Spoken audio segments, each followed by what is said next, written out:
Alright, so while we were working on this initially, trying to get it to run, we did have it running, and then all of a sudden it shut off. And then a bunch of sparks started flying out from under the engine on the passenger side, and I had some fuel from bleeding. The fuel filter was on this front pumpkin. There was enough sparks that it set the pumpkin on fire. It set that diesel fuel on fire, which is quite an accomplishment because diesel fuel is not flammable. I yanked the battery cable between the two batteries to stop it, but the damage apparently had already been done. So it looks like what happened was we probably got the starter hot. This cable got hot.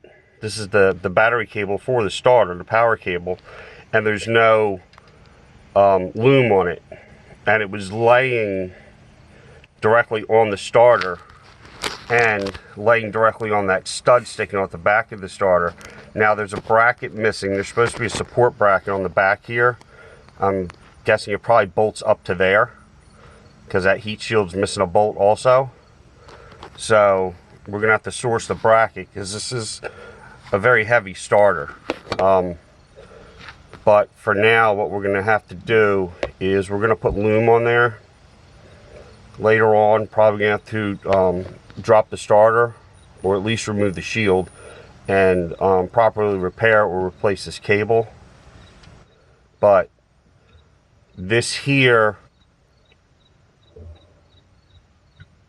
killed the rheostat, or the diode bridge, whatever you want to call it, in the driver's side 12 volt alternator. So this is what caused our generator and oil light to come on Gen 1 when it was running and not running.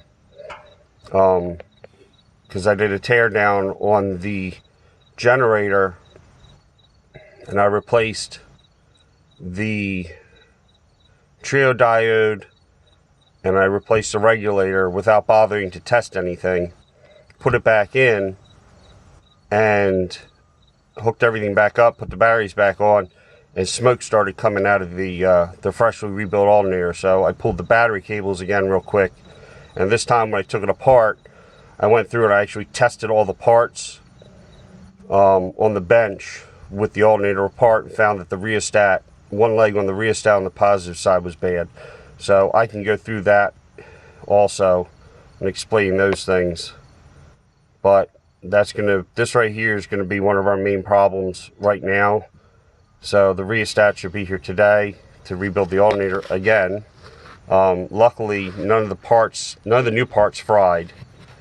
And I actually tested the parts I took out. The trio diode and the regulator I took out were still good. So I'll have spares laying around now. The kit also came with a sealed bearing for the front of the alternator, which I did replace because the original bearing had a bunch of dry, gunky, old 20-some-year-old grease in it, and it was not a sealed bearing.